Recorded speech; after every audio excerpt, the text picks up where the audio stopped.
അമൃതതീർത്ഥം ചാനലിലേക്ക് ഏവർക്കും നമസ്കാരം. ആധുനിക മലയാള സാഹിത്യത്തിലെ പ്രശസ്തനായ ചെറുകഥാകൃത്ത്, കവിതയുടെ വരമ്പിലൂടെ കഥയിലേക്ക് സഞ്ചരിക്കുന്ന കഥാകൃത്ത് എന്ന് വിശേഷിപ്പിക്കുന്ന ശ്രീ ടി പത്മനാഭന്റെ പ്രകാശം പരത്തുന്ന ഒരു പെൺകുട്ടി എന്ന ചെറുകഥ നമുക്ക് ആസ്വദിക്കാം. വരിവരിയായി നിൽക്കുന്ന കാറ്റാടി മരങ്ങൾ. അതിലെ ഒരു കാറ്റാടി മരത്തിൻ്റെ ചുവട്ടിലിരിക്കുകയാണ് നമ്മുടെ കഥാനായകൻ. കടൽ തീരത്തിനോട് ചേർന്നാണ് ഈ കാറ്റാടി മരങ്ങളൊക്കെ. കടൽ തീരത്തിനോട് ചേർന്ന് തന്നെ ഒരു കോട്ടയുണ്ട്. ആകെ ഇടിഞ്ഞു പൊളിഞ്ഞു കിടക്കുകയാണ് ആ കോട്ട. കോട്ട നിൽക്കുന്നത് കടലിലേക്ക് തള്ളി നിൽക്കുന്ന ഒരു പാറയുടെ മുകളിലായിട്ടാണ്. കഥാനായകൻ അങ്ങനെ ഇരിക്കുമ്പോൾ ഈ കോട്ടയെക്കുറിച്ച് ചിന്തിച്ചു പോവുകയാണ്. കാരണം അദ്ദേഹം ജനിച്ചു വളർന്ന നാടാണിത്. അദ്ദേഹത്തിൻ്റെ കുട്ടിക്കാലം മുതലേ അദ്ദേഹം കാണുന്നതാണ് ഈ കോട്ട. അപ്പോൾ ഈ കോട്ട എത്ര പഴക്കമുള്ളതായിരിക്കാം, ഇത്ര ഇടിഞ്ഞു പൊളിഞ്ഞു കിടക്കുന്നു. അദ്ദേഹത്തിൻ്റെ ചിന്തയിൽ തോന്നുകയാണ്, ഒരുപക്ഷെ ഈ ഭൂമി ഉണ്ടായ സമയത്തെ ഈ കോട്ടയും ഉണ്ടായതായിരിക്കാം എന്ന് അദ്ദേഹം ചിന്തിച്ചു പോവുകയാണ്. അതുപോലെ നമ്മുടെ കഥാനായകൻ എല്ലായിടവും ചുറ്റി സഞ്ചരിച്ച് നടക്കുന്ന, അലഞ്ഞു തിരിഞ്ഞ് നടക്കുന്ന ഒരു വ്യക്തിയാണ്. അദ്ദേഹം ഒരിടത്തും അടങ്ങിയിരിക്കുന്ന സ്വഭാവമില്ല. എപ്പോഴും അലഞ്ഞു തിരിഞ്ഞ് നടന്നുകൊണ്ടേയിരിക്കും. അദ്ദേഹം തന്നെ അദ്ദേഹത്തെ വിലയിരുത്തുന്നത് ഇങ്ങനെയാണ്: അനുഭവങ്ങളുടെ വിഴുപ്പേറിയ ഭാണ്ഡവും ചുമന്നുകൊണ്ട് ദുർഗമമായ വഴികളിലൂടെ സഞ്ചരിക്കുകയാണ് താനെന്നാണ് അദ്ദേഹം പറയുന്നത്. ഇതിനിടയിൽ അദ്ദേഹം ഒരുപാട് സ്ഥലങ്ങളിൽ അലഞ്ഞു നടന്നു. പല ഭാഷ സംസാരിക്കുന്നതും പല രീതിയിലുള്ള വസ്ത്രം ധരിക്കുന്നതും അങ്ങനെ വിവിധ സ്ഥലങ്ങളിൽ അദ്ദേഹം അലഞ്ഞു തിരിഞ്ഞുകൊണ്ടേയിരുന്നു. അദ്ദേഹം കരുതിയത് അങ്ങനെയെങ്കിലും തനിക്ക് അല്പം സ്വസ്ഥത കിട്ടട്ടെ എന്നാണ്. പക്ഷേ അദ്ദേഹത്തിന് കിട്ടിയോ സ്വസ്ഥത? അദ്ദേഹം എന്നും അസ്വസ്ഥൻ തന്നെയായിരുന്നു. അങ്ങനെ ഇരിക്കുമ്പോഴാണ് അദ്ദേഹം തൻ്റെ ഈ പഴയ കാലത്തിലെ ഓർമ്മകളിലേക്ക് പോകുന്നത്. അദ്ദേഹം വിചാരിക്കുകയാണ്, ഞാൻ എന്നും ഇവിടെ വന്നിരിക്കുമ്പോൾ, ഈ നഗരത്തിൽ വന്നിരിക്കുമ്പോൾ എനിക്ക് കുറച്ച് ആശ്വാസം, എന്തായാലും കുറച്ച് സ്വസ്ഥത ഇവിടെ വന്നിരിക്കുമ്പോൾ എനിക്ക് കിട്ടുന്നുണ്ട്. മറ്റെവിടെ അലഞ്ഞു തിരിഞ്ഞ് നടന്നിട്ടും എനിക്ക് കിട്ടാത്ത ഒരു സ്വസ്ഥത ഈ നഗരത്തിൽ, ഈ മണ്ണിൽ, ഈ പൂഴി മണ്ണിൽ വന്നിരിക്കുമ്പോൾ എനിക്ക് കിട്ടുന്നുണ്ട് എന്ന് അദ്ദേഹം പറയുന്നു. കാരണം അദ്ദേഹത്തിന് തോന്നുന്നത്, ഇവിടെ വന്നിരിക്കുമ്പോൾ ഈ മണൽത്തരികളും ഈ നഗരത്തിലെ ഇടുങ്ങിയ റോഡുകളും ഈ നഗരത്തിലെ അമ്പലം, മൈതാനം, പള്ളികൾ ഇതൊക്കെ കാണുമ്പോൾ അദ്ദേഹത്തിന് വല്ലാത്ത ഗ്രഹാതുരത്വം ഉണരുകയാണ്. അദ്ദേഹത്തിൻ്റെ അമ്മയുടെ അടുത്ത് സ്വന്തം വീട്ടിൽ വന്നിരിക്കുന്നത് പോലെയാണ് അദ്ദേഹം അനുഭവിക്കുന്നത്. അത്ര ഗ്രഹാതുരത്വം ഉണർത്തുന്ന ഒരു പ്രതീതിയാണ് നമ്മുടെ കഥാനായകന്. നമുക്കും അങ്ങനെയൊക്കെയാണല്ലോ, നമ്മളും അങ്ങനെയൊക്കെ അനുഭവസ്ഥരാണല്ലോ. കാരണം നമ്മളുടെ ബന്ധുക്കൾ അല്ലെ നമ്മൾ വിദേശ രാജ്യങ്ങളിൽ പ്രവാസികളായിട്ടും പട്ടാളക്കാരും ഒക്കെ അവർ കുറേ കാലം കഴിഞ്ഞായിരിക്കുമല്ലോ നാട്ടിലേക്ക് അവധിക്ക് വരുന്നത്. ആ അവധിക്ക് വരുമ്പോൾ ബന്ധുക്കളെയും സുഹൃത്തുക്കളെയും മക്കളെയും അമ്മയെയും അച്ഛനെയും നമ്മുടെ വീടും നമ്മുടെ സുഹൃത്തുക്കൾ എല്ലാം പോട്ടെ, നമ്മളുടെ വീട്ടിൽ നിൽക്കുന്ന മാവ്, പ്ലാവ് ഇതൊക്കെ കായ്ച്ചു നിൽക്കുന്നതും ഒക്കെ കാണുമ്പം നമുക്ക് അതിൻ്റെതായ ഒരു മനസ്സിനൊരു കുളിർമയല്ലേ. നമ്മൾ അന്യനാട്ടിൽ നിന്ന് പോയിട്ട് വരുമ്പോൾ ആ ഒരു ഗ്രഹാതുരത്വം ഉണർത്തുന്ന ഓർമ്മകൾ നമുക്ക് എല്ലാവർക്കുമുണ്ട്. നമ്മളതിനെ നൊസ്റ്റാൾജിയ എന്ന് വിളിക്കും. അദ്ദേഹവും ആ കാര്യം അവിടെ ഇരുന്ന് ചിന്തിച്ചു പോവുകയാണ്. കഥാകാരൻ എന്നിട്ട് അവിടെ ഇരുന്ന് പറയുകയാണ്, നമ്മോട് പറയുകയാണ്, വായനക്കാരായ നമ്മളോട് പറയുകയാണ്, കഴിഞ്ഞ വർഷം ഇതേ സ്ഥലത്ത്, ഇതേ നഗരത്തിൽ വെച്ചാണ് എനിക്ക് ഒരു പുതുജന്മം കിട്ടുന്നത്. ഞാനൊരു പുതിയ മനുഷ്യനായി തീരുന്നത് ഇതേ നഗരത്തിൽ വെച്ചാണ്. എവിടെയൊക്കെ വലഞ്ഞു തിരിഞ്ഞ് പോയെങ്കിലും ഈ നഗരത്തിൽ വന്നപ്പോഴാണ് കഴിഞ്ഞ വർഷം ഈ സമയത്ത് ഞാനൊരു പുതിയ മനുഷ്യനായി മാറുന്നത് എന്ന്. മറയാൻ പോകുന്ന സൂര്യൻ്റെ ആ കിരണങ്ങൾ കാറ്റാടി മരങ്ങളുടെ ഇടയിലൂടെ ഒഴുകി വരുമ്പോൾ അവിടെ നിന്ന ആൾക്കാരും വീടുകളിലേക്ക് തിരിച്ചു മടങ്ങാൻ പോയി. കടൽ തീരത്ത് അധികം ആളൊന്നും ഉണ്ടായിരുന്നില്ല. കൂടുതലും പ്രായമുള്ള ആൾക്കാരായിരുന്നു. അവരൊക്കെ പറഞ്ഞു കൊണ്ട് പോവുകയാണ്. മഞ്ഞ് വീഴുന്നതിന് മുമ്പ് നമുക്ക് വീട്ടിലെത്താമെന്ന് പറഞ്ഞുകൊണ്ട് പോവുകയാണ്. ആ സംഭാഷണവും നമ്മുടെ കഥാനായകൻ ശ്രദ്ധിക്കുന്നുണ്ട്. ചിലരൊക്കെ മഫ്ലർ ധരിച്ചിട്ടുണ്ട്. അപ്പൊ നമുക്ക് മനസ്സിലാക്കാം ഇത് ഏതോ തണുപ്പ് സ്ഥലമാണെന്ന്. അതുപോലെ കുറച്ച് ചെറുപ്പക്കാർ അവിടെ നിൽപ്പുണ്ട്. അവര് പക്ഷേ വീട്ടിലേക്ക് തിരിച്ചു മടങ്ങുന്ന ഒരു ലക്ഷണവും അവർക്ക് കാണുന്നില്ല. അവര് സൂര്യൻ അസ്തമിക്കുന്നതോ മറ്റുള്ളവർ പോകുന്നതോ വരുന്നതോ ഒന്നും ശ്രദ്ധിക്കുന്നില്ല. അവരുടേതായ കാര്യങ്ങളിൽ മുഴുകി ചിരിച്ചും ബഹളം വെച്ചും സംഭാഷണം നടത്തിയും നിൽക്കുന്നു. പക്ഷേ നമ്മുടെ കഥാനായകനെ അവിടെ ആരും ശ്രദ്ധിക്കുന്നില്ല. എന്നാൽ അദ്ദേഹം എല്ലാവരെയും ശ്രദ്ധിക്കുന്നു. എല്ലാവരുടെയും സംഭാഷണം ശ്രദ്ധിക്കുന്നു. എല്ലാവരുടെയും വസ്ത്രധാരണം ശ്രദ്ധിക്കുന്നു. കഥാനായകനെ ആരും ശ്രദ്ധിക്കുന്നില്ല. അങ്ങനെ അദ്ദേഹം ഒരു നെടുവീർപ്പോടെ ഇങ്ങനെ ചിന്തിക്കുകയാണ്. ഇവരെയൊക്കെ കാണുമ്പോൾ മുമ്പായിരുന്നെങ്കിൽ ഞാൻ ചിന്തിച്ചേനെ, എത്ര ആഹ്ലാദം നിറഞ്ഞ മനുഷ്യർ, എത്ര ഭാഗ്യശാലികൾ എന്നൊക്കെ ഞാൻ മുമ്പായിരുന്നെങ്കിൽ, ഒരു വർഷം മുമ്പായിരുന്നെങ്കിൽ ഞാൻ ചിന്തിച്ചേനെ. പക്ഷേ ഇന്ന് ഞാൻ അങ്ങനെ ചിന്തിക്കില്ല. ആഹ്ലാദം എന്ന് കേൾക്കുമ്പോൾ തന്നെ എനിക്ക് ചിരിയാണ് വരുന്നത്. എന്ത് ആഹ്ലാദം! ഈ നിൽക്കുന്ന മനുഷ്യരും ഈ വന്നിട്ട് പോയ മനുഷ്യരും ഒക്കെ ആഹ്ലാദത്തിന്റെ കുപ്പായം അണിഞ്ഞവരാണ്. കൃത്രിമമായ ഏതോ ഒരു ആവരണം അണിഞ്ഞുകൊണ്ടാണ് അവർ എങ്ങോട്ടേക്കോ ഒഴുകി പോകുന്നത്. ആത്മവഞ്ചനയുടെ ഏതോ വൈതരണിയിലേക്ക് ആഹ്ലാദം കൊണ്ട് അവർ ഒഴുകുകയാണ്. വൈതരണി എന്ന് പറഞ്ഞാൽ പാതാളത്തിലെ നദിയാണ്, നീന്തി കരകയറാനാകാത്ത നദി.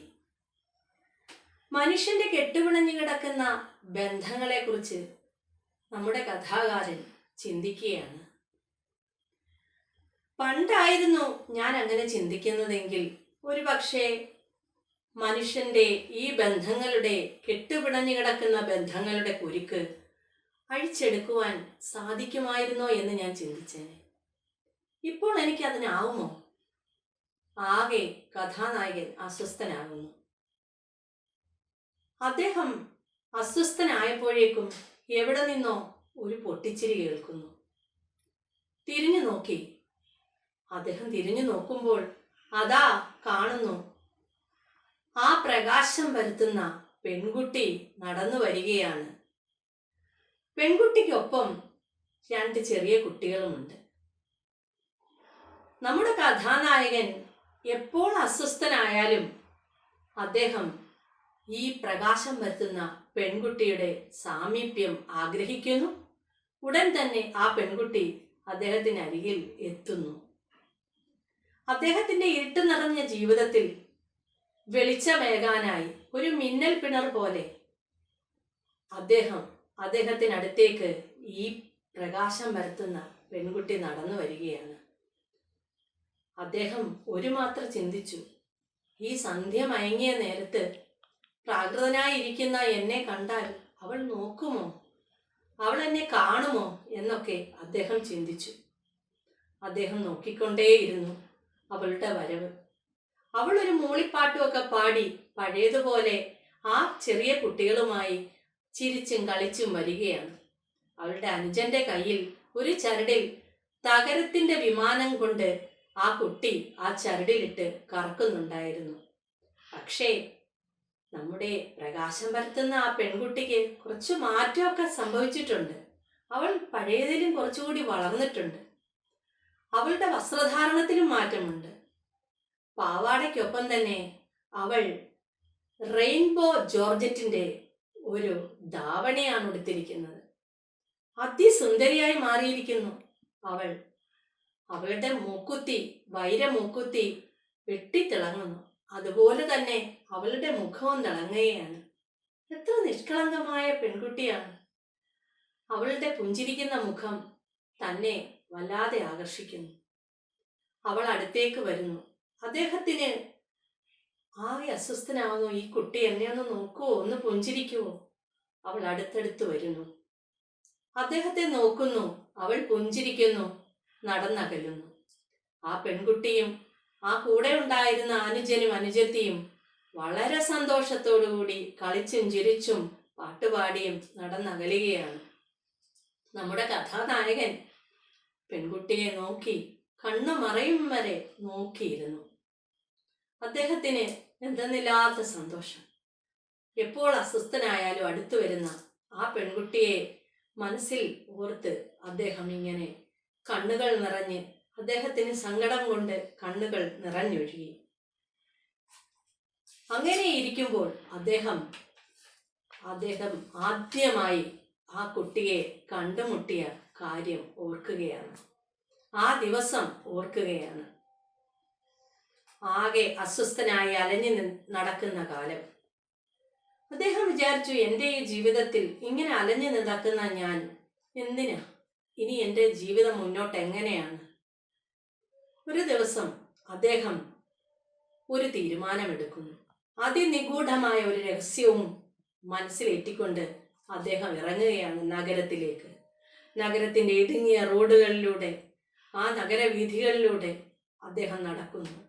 പള്ളിയുടെ മുമ്പിലൂടെയും മൈതാനത്തിലൂടെയും അമ്പലത്തിന് മുന്നിലൂടെയൊക്കെ, എവിടൊക്കെ നഗരത്തിൽ എന്തെല്ലാം ഉണ്ടോ അദ്ദേഹത്തിന് ഇഷ്ടമായ സ്ഥലങ്ങളിലെല്ലാം അദ്ദേഹം ആ ദിവസം അലഞ്ഞു നടക്കുന്നു. ഒടുവിൽ അദ്ദേഹം ഒരു തിയേറ്ററിന്റെ മുന്നിൽ വന്ന് നിൽക്കുന്നു. തിയേറ്റർ കണ്ടപ്പോൾ അദ്ദേഹത്തിന് തോന്നി, ഒരു സിനിമ കയറി കണ്ടാലോ? മാറ്റിനിയുടെ സമയമാണ്. അപ്പോൾ അധികം ആരും ഉണ്ടാവില്ല. സ്വസ്ഥമായിട്ട് സിനിമ കാണാമെന്ന് കരുതി കഥാനായകൻ തിയേറ്ററിനുള്ളിൽ കടക്കുന്നു. അകത്ത് കയറിയ അദ്ദേഹം ഏറ്റവും പുറകിലെ സീറ്റിൽ പോയിരുന്നു. അദ്ദേഹം വിചാരിച്ചു, പുറകിലാവുമ്പോൾ സ്വസ്ഥമായിട്ടിരുന്ന് എനിക്ക് സിനിമ കാണാം, ആരുടെയും ശല്യം ഉണ്ടാവില്ല. അങ്ങനെ അദ്ദേഹം പുറകിലെ സീറ്റിലിരിക്കുന്നു. കുറച്ചു കഴിഞ്ഞപ്പോൾ അതാ കയറി വരുന്നു ഒരു പെൺകുട്ടിയും 2 കുട്ടികളും കൂടി. അവരുടെ മുഖത്ത് അല്പം പോലും ഉത്കണ്ഠയില്ല. ഒരു തിയേറ്ററിനുള്ളിലേക്ക് കടന്നു വരികയാണെന്നൊരു ഭാവം ഈ കുട്ടികൾക്ക് 3 പേർക്കും ഇല്ല. ഒരു പെൺകുട്ടിയാണെങ്കിൽ പാട്ടുപാടി, മൂളിപ്പാട്ട് പാടി അവിടെയൊക്കെ തിരഞ്ഞു നടക്കുകയാണ്, സീറ്റ് തിരയുകയാണ്. ഇത് കണ്ടുകൊണ്ട് ഞാൻ ഭഗവാനോട് പ്രാർത്ഥിച്ചു, ഈശ്വര, ഈ കുട്ടികൾ 3 പേരും എൻ്റെ അടുത്തേക്ക് വരല്ലേ, എനിക്കിവിടെ സ്വസ്ഥമായിട്ടൊന്നിരിക്കണം എന്ന് ഞാൻ ഭഗവാനോട് പ്രാർത്ഥിച്ചു. പക്ഷേ എൻ്റെ പ്രാർത്ഥന വിഫലമായി എന്ന് വേണം പറയാൻ. ആ പെൺകുട്ടി എൻ്റെ അരികിൽ തന്നെ വന്നിരുന്നു. അവൾക്കരികിലായിട്ട് മറ്റു 2 കുട്ടികൾ. ഞാൻ അവരെ ശ്രദ്ധിക്കാനേ പോയില്ല. അങ്ങനെ സിനിമ തുടങ്ങി. ഒരു ഇംഗ്ലീഷ് സിനിമയായിരുന്നു. ആ സിനിമയിലെ കഥാപാത്രങ്ങളുടെ ഭാവങ്ങൾ കണ്ട്, വില്ലൻ വേഷങ്ങൾ കണ്ട്, യുദ്ധമുറകൾ കണ്ട്, വണ്ടികൾ തമ്മിലുള്ള ഓട്ടമത്സരം കണ്ട്, അങ്ങനെ പല പല സിനിമയിലെ ദൃശ്യങ്ങൾ കണ്ടിട്ട് ഈ പെൺകുട്ടി വല്ലാതെ ആസ്വദിക്കുന്നുണ്ട്. ഇതൊക്കെ ഞാൻ ശ്രദ്ധിക്കുന്നുണ്ട്. ഞാൻ അവരെ ശ്രദ്ധിക്കാനേ പോയില്ല. ഇടയ്ക്ക് എങ്ങോ ആ കുട്ടി എൻ്റെ കയ്യിലേക്ക് പിടിച്ചു. സിനിമയിലെ ഏതോ ഒരു ദൃശ്യം കണ്ടിട്ട് എൻ്റെ കയ്യിൽ കയറി പിടിച്ചു. സിനിമ കഴിഞ്ഞു, പുറത്തേക്കിറങ്ങി. പുറത്തേക്കിറങ്ങുമ്പോൾ ആ കുട്ടി പറഞ്ഞു, എന്നോട് ചോദിക്കുകയാണ്, നിങ്ങൾ എനിക്ക് ആ സിനിമയുടെ കഥയൊന്ന് പറഞ്ഞു തരാമോ? എനിക്കതിലെ പലതും മനസ്സിലായില്ല. പെട്ടെന്ന് ഞാൻ അമ്പരന്ന് പോയി. ഞാൻ ആ ഒരു വേഷം, എൻ്റെ വേഷമെന്ന് പറഞ്ഞാൽ വളരെ വികൃതമായ വേഷം. ശരീരത്ത് ഇട്ടിരിക്കുന്ന ഷർട്ട് കീറി പിഞ്ചിയ ഒരു ഷർട്ട്, തലമുടി ചീകിയിട്ടില്ല, പ്രാകൃത വേഷം. ഈ പ്രാകൃതനായ ഈ വേഷത്തിലുള്ള എന്നോട് ഈ 11-12 വയസ്സ് പ്രായമുള്ള പെൺകുട്ടി ചോദിക്കുകയാണ്, ഇംഗ്ലീഷ് സിനിമയുടെ കഥയൊന്ന് പറഞ്ഞു തരുമോ എന്ന്. പെട്ടെന്ന് ഞാൻ എൻ്റെ ബാല്യകാലത്തിലേക്കൊന്ന് സഞ്ചരിച്ചു. എൻ്റെ അമ്മയോടൊപ്പം ഞാൻ എൻ്റെ കുട്ടിക്കാലത്ത് ഒരു ഹോസ്പിറ്റലിൽ പോയി. അവിടെ ചെല്ലുമ്പോൾ നേഴ്സ് എൻ്റെ അമ്മയോട് ചോദിച്ചു, ഇത് മകനാണോ? അപ്പോൾ അമ്മ പറഞ്ഞു, അതെ മകനാണ്. പെട്ടെന്ന് നേഴ്സ് ചോദിച്ചു, ഇദ്ദേഹത്തിന് എന്താ പണി, ബീഡി തെറുപ്പാണോ? അമ്മ മറുപടി പറയുന്നതിന് മുമ്പ് ഞാൻ പെട്ടെന്ന് നേഴ്സിനോട് പറഞ്ഞു, അതെ ബീഡി തെറുപ്പാണ്. പക്ഷേ ആ നേഴ്സ് ഒരു പ്രായമുള്ള സ്ത്രീ ആയിരുന്നു. എന്നാൽ ഈ 11 വയസ്സുകാരി കുട്ടി, ഈ 6ാം ക്ലാസ്സുകാരി എന്നോട് എൻ്റെ ഈ വേഷത്തിൽ എന്നോട് ചോദിക്കുന്നു ആ ഇംഗ്ലീഷ് സിനിമയുടെ കഥ പറഞ്ഞു തരാൻ. അപ്പോൾ എന്നെ കണ്ടാൽ ആ കുട്ടിക്ക് മനസ്സിലായോ എനിക്കിതൊക്കെ അറിവുള്ള ആളാണെന്ന് എന്ന് ഞാൻ വിചാരിച്ചു. ഞാൻ ആ കുട്ടിക്ക് കഥയൊക്കെ പറഞ്ഞു കൊടുത്തു. അപ്പോൾ ആ കുട്ടി അവളുടെ അനുജന്റെ നിക്കറിന്റെ പോക്കറ്റിൽ നിന്നൊരു ചോക്ലേറ്റ് എടുത്തൊടിച്ച് അവർക്കും കൊടുത്തു, എനിക്കും ഒരു കഷ്ണം തന്നു. ഞാൻ പറഞ്ഞു, എനിക്ക് വേണ്ട ചോക്ലേറ്റ്. അതെന്താ, നിങ്ങൾ ചോക്ലേറ്റ് തിന്നില്ലേ, നിങ്ങളുടെ അമ്മ നിങ്ങൾക്ക് ചോക്ലേറ്റ് വാങ്ങി തരില്ലേ എന്ന് ആ പെൺകുട്ടി ചോദിച്ചു. അപ്പോൾ അദ്ദേഹത്തിന് ചിരിയാണ് വന്നത്. എന്നിട്ട് ഈ പെൺകുട്ടി അദ്ദേഹത്തിനോട് ചോദിച്ചു, അടുത്ത ദിവസവും വരില്ലേ സിനിമ കാണാൻ? ഞങ്ങൾ അടുത്ത ആഴ്ച വരും, അപ്പൊ നിങ്ങളും വരണേ. അപ്പോൾ അദ്ദേഹം ഒന്നും മിണ്ടിയില്ല. പെൺകുട്ടി പറഞ്ഞു, നിങ്ങളുടെ അമ്മയോട് പറ ഞങ്ങളും വരുന്നുണ്ടെന്ന് പറ, അപ്പോൾ അമ്മ വിടും സിനിമയ്ക്ക്. അപ്പൊ അദ്ദേഹത്തിന് ചിരി വന്നു. അദ്ദേഹം ഒന്ന് മൂളി. ഈ പെൺകുട്ടിയും കൊച്ചു അനുജനും അനുജത്തിയും കൂടി നടന്ന് നീങ്ങി. അവരെ നോക്കി, ആ പെൺകുട്ടിയുടെ നടപ്പും ആ പോക്കും നോക്കി നമ്മുടെ കഥാകാരൻ അങ്ങനെ കുറച്ചു നേരം നിന്നു. അതിനുശേഷം അദ്ദേഹം റൂമിലേക്ക് മടങ്ങിപ്പോകുന്നു. അദ്ദേഹം ഒരു നിഗൂഢമായ രഹസ്യം ഒളിപ്പിച്ച് വെച്ചുകൊണ്ടായിരുന്നു ഇന്നത്തെ അലച്ചിലെന്ന് ഞാൻ നേരത്തെ സൂചിപ്പിച്ചിരുന്നുവല്ലോ. അദ്ദേഹം റൂമിൽ എത്തിയുടനെ കയ്യിൽ സൂക്ഷിച്ചിരുന്ന വിഷം നിറച്ച കുപ്പി, അദ്ദേഹം മരിക്കാനായിരുന്നു തീരുമാനിച്ചത്. സിനിമ കണ്ടിട്ട് വന്ന് രാത്രിയിൽ മരിക്കണമെന്നാണ് അദ്ദേഹം ചിന്തിച്ചിരുന്നത്. ആ വിഷക്കുപ്പി എടുത്ത് കട്ടിലിൽ ഇട്ടു. പെട്ടെന്ന് ഈ പെൺകുട്ടിയാണ് മനസ്സിലേക്ക് കടന്നു വന്നത്. ആ കുട്ടി അദ്ദേഹത്തോട് പറഞ്ഞത് അദ്ദേഹം മനസ്സിൽ ആലോചിച്ചു. 11 വയസ്സുകാരിയായ ഒരു പെൺകുട്ടി തന്നിലുണ്ടാക്കിയ മാറ്റം, അതായത് അവളുടെ സന്തോഷം, അവൾ മാത്രമല്ല സന്തോഷിച്ചത്, അവൾ മറ്റുള്ളവരെയും സന്തോഷിപ്പിക്കാൻ ശ്രമിച്ചു, അദ്ദേഹത്തെയും സന്തോഷിപ്പിക്കാൻ ശ്രമിച്ചു എന്ന ആ ചിന്ത അദ്ദേഹത്തിലുണ്ടാക്കിയ പരിവർത്തനം വളരെ വലുതായിരുന്നു. അദ്ദേഹം ആ വിഷക്കുപ്പി എടുത്ത് കളയുകയാണ് ചെയ്തത്. അദ്ദേഹം ആ വിഷം കുടിച്ചില്ല.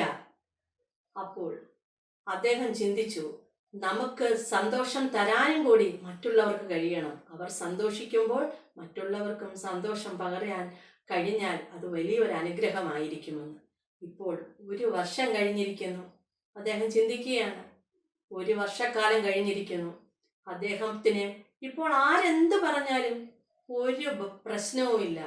അദ്ദേഹത്തിനെ ആരിനി എന്ത് നോക്കി അപഹാസം പറഞ്ഞാലോ അല്ലെങ്കിൽ മോശമെന്ന് പറഞ്ഞാലോ, 3 പേര് കൂടി നിന്ന് അദ്ദേഹത്തെ നോക്കി എന്തെങ്കിലും പറഞ്ഞാലോ ഒന്നും തന്നെ അതൊന്നും നമ്മുടെ കഥാകാരനെ ബാധിക്കുന്നില്ല.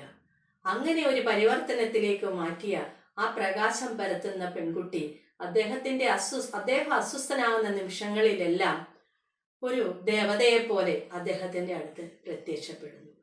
അതുപോലെ ഈ പെൺകുട്ടി പറയുന്നത് പോലെ, ഈ പ്രകാശം പരത്തുന്ന പെൺകുട്ടിയെ പോലെ നമുക്കും ഉണ്ടാകാം സുഹൃത്തുക്കൾ. അങ്ങനെയുള്ള സുഹൃത്തുക്കളെ നമുക്ക് ഒപ്പം ചേർത്ത് നിർത്തുക. നമ്മൾ മറ്റുള്ളവർ എന്തു പറയും, എന്തു വിചാരിക്കുമെന്ന് കരുതി ഒന്നും ചെയ്യാതിരിക്കാതെ നമ്മൾ ഊർജ്ജസ്വലരായി മുന്നേറുക. എല്ലാവർക്കും നല്ലൊരു ദിനം ആശംസിച്ചുകൊണ്ട് നന്ദി, നമസ്കാരം.